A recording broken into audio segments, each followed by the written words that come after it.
morning. So ayan, akala ko hindi ko maaayos. Akala ko 4 lang yung aking maaayos. Ngayon tignan nyo, naayos ko na lahat.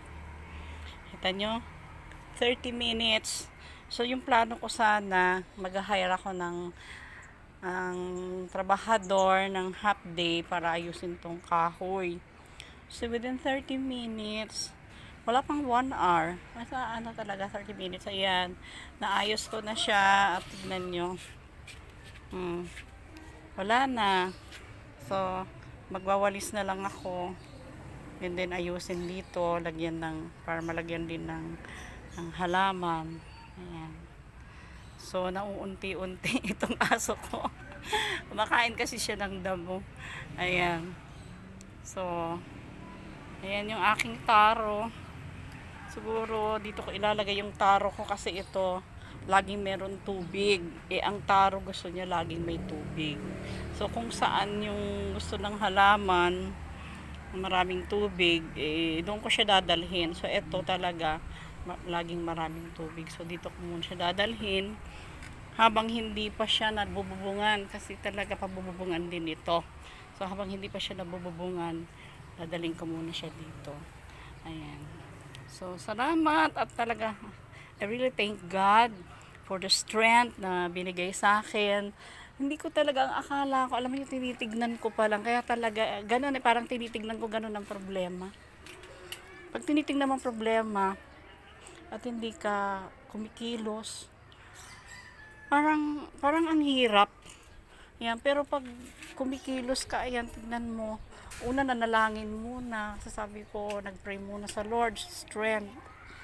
And then, kumilos ako, ayan, within 30 minutes talaga, naayos ko yung mga kahoy na yan, kita nyo. Ayan, partida niya na may ano pa ako, dialysis patient pa ako. So, biyaya lang talaga ng Diyos, sa totoo lang. Wala naman akong ibang dapat ipagmalaki kundi ang biyaya ng Panginoon.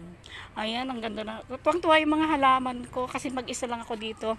Ang kasama ko lang itong dog ko na si Maya.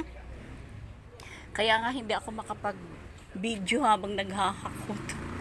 Kasi unang-una, wala naman hahawak nitong cellphone. Ikalawa, baka maawa kayo sa akin. Diba? Kasi biruin nyo, hakot-hakot ko. Ang haba niyan eh. Para akong trabahador. Diba? Kita nyo ang haba niyan. Sinagaan ko lang talaga. Hindi ko nga alam kung bakit ko nahakot yan eh. Diba? It's God's grace. It's God's strength. Ayan. So, ang mga halaman ko, tuwag-tuwa sila kasi naayos ko na yung Nako, ang gulo-gulo dito. Diba nakita nyo naman, pinakita ko yung kahoy, mga pag-ganon-ganon. Diba? Ngayon, mauunti-unti ko na siyang maayos. Ayan, yung aking taro, malalagay ko na dito. Tapos, itong mga kahoy-kahoy na to, pwede ko na itong, pinuputol-putol kasi yan eh. Kasi maganda rin siyang abono. So, salamat sa Panginoon. Ayan. Ngayon may mga dustpan ako kasi maglilinis na ako. Thank you. Ayan, kahit sinusubaybayan yung aking vlog. Ayan. So, naayos ko na. Thank you, Lord. Ayun na naman yung aso ko. Ayan, yan naman ang aming kaligayahan ko dito, si Maya. Kasi kahit aso yan, nakakausap mo. Ayan, may nagpapasaway. Sinasabi ko, Maya, huwag mong kainin yan, Maya. Ayan, kasi mahilig niyang pagkakainin yung mga kung ano-ano. Ayan. Salamat. Jesus loves you all.